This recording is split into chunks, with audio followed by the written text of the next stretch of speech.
ജീവിതത്തിൽ എന്ത് കാര്യം ചെയ്യുമ്പോഴും ഭഗവാനോട് ഭക്തിയുള്ളവര്, ഭഗവാനോട് അഗമ്യമായ വിശ്വാസമുള്ളവര് സദാ അവരോട് തന്നെ സംസാരിക്കും. ശരിക്കും അവരിൽ തന്നെയുള്ള, അവരിൽ അന്തര്യാമിയായിരിക്കുന്ന ഭഗവാനോടാണ് അവർ സംസാരിക്കുന്നത്.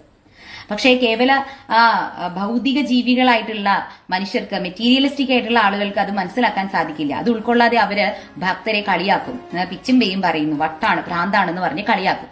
പക്ഷെ അവരനുഭവിക്കുന്ന, ആ ഭക്തൻ അനുഭവിക്കുന്ന ആധ്യാത്മിക സുഖം, ആത്മീയ സുഖം, അവരുടെ ഉള്ളിലുള്ള സന്തോഷം എന്ന് പറയുന്നത് അത് അവർക്ക് പറഞ്ഞറിയിക്കാൻ സാധിക്കില്ല. അവര് ആനന്ദം അനുഭവിക്കുന്നുണ്ട്, അവർ ഈശ്വരനെ അനുഭവിക്കുന്നുണ്ട്.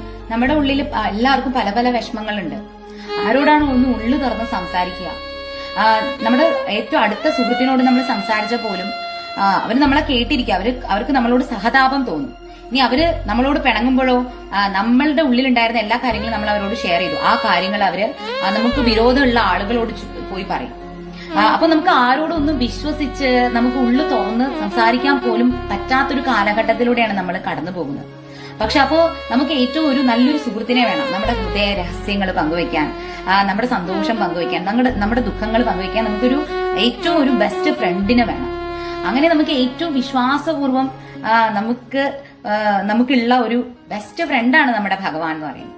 നിങ്ങൾക്ക് അങ്ങനെ ആരുമില്ല, എന്റെ കാര്യങ്ങൾ കേൾക്കാൻ ആരുമില്ല, എന്റെ കാര്യങ്ങൾ പറയാൻ ആരുമില്ല എന്ന് തോന്നുമ്പോ നിങ്ങൾ നിസ്സംശയം നിങ്ങൾക്കത് ഭഗവാനോട് പങ്കുവയ്ക്കാം. തീർച്ചയായിട്ടും ആ വിശ്വാസത്തോടു കൂടി നിങ്ങളത് ഭഗവാനോട് പറഞ്ഞു കഴിഞ്ഞാൽ തീർച്ചയായിട്ടും ഭഗവാൻ അത് കേൾക്കുന്നുണ്ട്. നിങ്ങൾക്ക് തീർച്ചയായിട്ടും ഏതെങ്കിലും രീതിയിൽ ഭഗവാനിൽ നിന്ന് ഒരു മറുപടി കിട്ടുകയും ചെയ്യും. അത് ഉറപ്പാണ്.